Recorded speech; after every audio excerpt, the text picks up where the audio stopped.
How's it going, guys? Nathaniel R here. Thank you so much for taking the time to watch this video. I really appreciate it. Hope you guys are having an absolutely fantastic day. In today's video, I'm going to be showing you how you can level up your weaponsmithing skill from level 0 all the way up to 200 and the steps you can take to do that. I'm going to break it up into 4 stages: 0 to 50, 50 to 100, 100 to 150, and then 150 all the way to 200.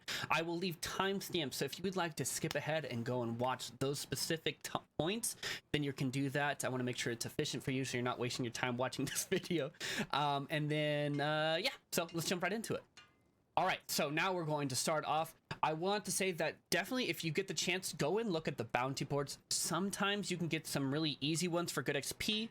I don't want to put that in any of the stages because you can have your bounty board that never updates or anything like that, so you might never get these. But if you can, always go and check to see if you have them, because you can get some really solid XP for doing some of these steps that are incredibly easy.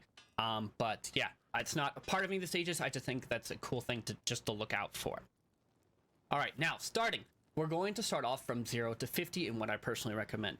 So where we're going to start is going to be the iron longsword, the iron rapier, and then the iron round shield. The main reason I picked these, and I will say this, make this note right now, all of the items that I pick are all going to be most XP you can gain per ingot. Because if you look at the different, like the refined wood and the refined leathers, these are going to stay all the way down. They're basically going to be the same number. I mean, look right here, all the way at the orichalcum, the timber and the leather are exactly the same. So that's not going to change. It's just going to be the ingots, and so we're going to pick the one that gives you the most XP per ingot. So that's going to be from 0 to 50. It's going to be the iron longsword, the iron rapier, and the iron round shield. For these, you get 17.14 XP per ingot for these three. These three right here. For the iron great axe and the iron warhammer, you only get 17 XP per. So it's only 0.14 more XP to do these. So I want to make sure it's most efficient so you can get the most XP. I will say that it does cost the same amount of gold to do any of these options. So you will be spending more gold, at least from 0 to 50 from doing these three, but this will give you the most XP.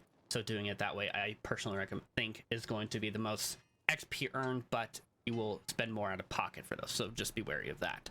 All right, now that we've gotten up to 50, this is going to be our next step. So 50 all the way up to 100. This is what I personally recommend. It's going to be the steel great axe and the steel warhammer.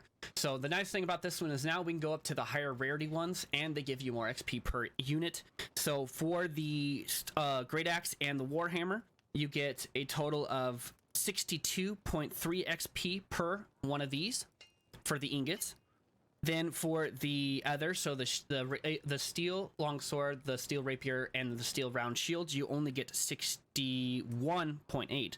So there's only a small difference. So like I think it's 1.5 XP per for each one of these as a difference, but you will be spending a lot less XP per one. So that's gonna be most important. So you will get a little bit more XP from doing the great axe and the warhammer, and you will also be spending less gold crafting them. So I think that's gonna be the best. And then just for another note, the kite only gives you 60 XP, so it sucks.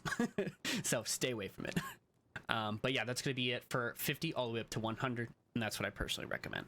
All right, now that we've gotten up to 100, this is what we do from level 100 all the way up to 150.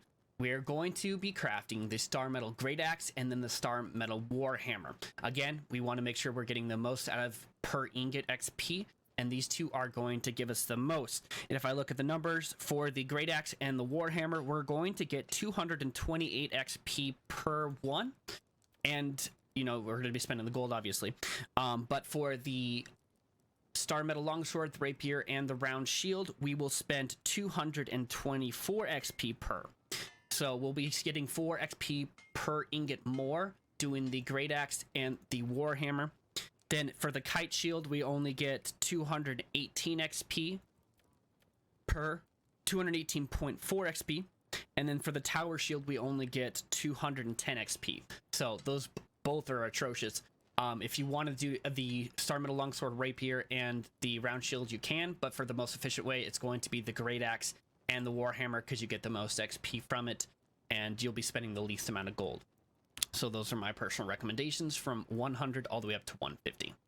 All right, we are finally at our last stage of this excruciating, painful journey. So from 150 all the way up to 200, I personally recommend the Orichalcum Great Axe and the Warhammer. Again, they win, which is fantastic with the most XP per, and we're going to be spending the least amount of money for them. Least amount of gold, whatever. For the Great Axe and the Warhammer, we will get 672 XP per ingot. For the shield, the sword, the round shield, sorry, the sword and the rapier, we only get 655.2 XP per ingot. For the kite, we get 641.4 XP per unit. So this one right here, wherever you're at, right here. And then for the tower shield, we only get 620 XP per ingot. So when it comes down to XP per ingot, we are going to get the most out of the Warhammer and the Great Axe. So those are my personal recommendations.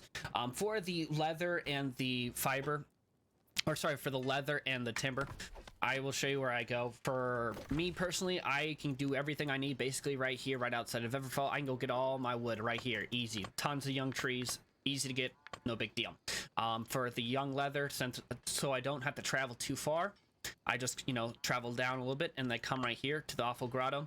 And there's a bunch of the links that spawn here, spawn quickly, and they give you not a lot of leather, but I want to make sure it's close so you're not spending a bunch of Azoth or whatever, or running a long distance to get the resource. So that's where I personally recommend to go for those two resources right there. For the iron, I come down here all the way to the, what is this called? The Cutlass Keys. And I'm going to zoom in. I'll show you exactly. I come all along here, and I'll actually leave a picture so you can see that exact spot where they spawn, so you can go there and gather those resources if you need to. But that's personally where I like to go and gather that. Then if I come up here, go all the way up top, I come all the way up to Brightwood, I will leave another picture showing you where I go to gather all of those resources, so you can go and gather the star metal if you need to gather that. For the Orichalcum, I will leave a picture again showing you where I gathered these ones. This is my favorite spot to go and get them. If you can't buy them on the market, for me personally, I could buy Orichalcum like nobody's business for 0.03 gold, which is insane. It's the cheapest metal on my server. I will take it as a W. So that's where I personally recommend going and gathering that. But yeah, guys, that's gonna do it for today's video. Hopefully that was informative. Hopefully you learned something new. Hopefully this helps you out. If you have different ideas or stuff you would like to talk about, mention down in the comments down below, and I love to chat with you. But hopefully this helps you out a ton. You guys are fantastic. I really appreciate you guys. If you liked the video, make sure to hit that like button, to subscribe to the channel. That support helps me out a ton, and I really appreciate it. But anyways, guys, you guys are fantastic. Have a fantastic day, and we'll see you next time. Peace.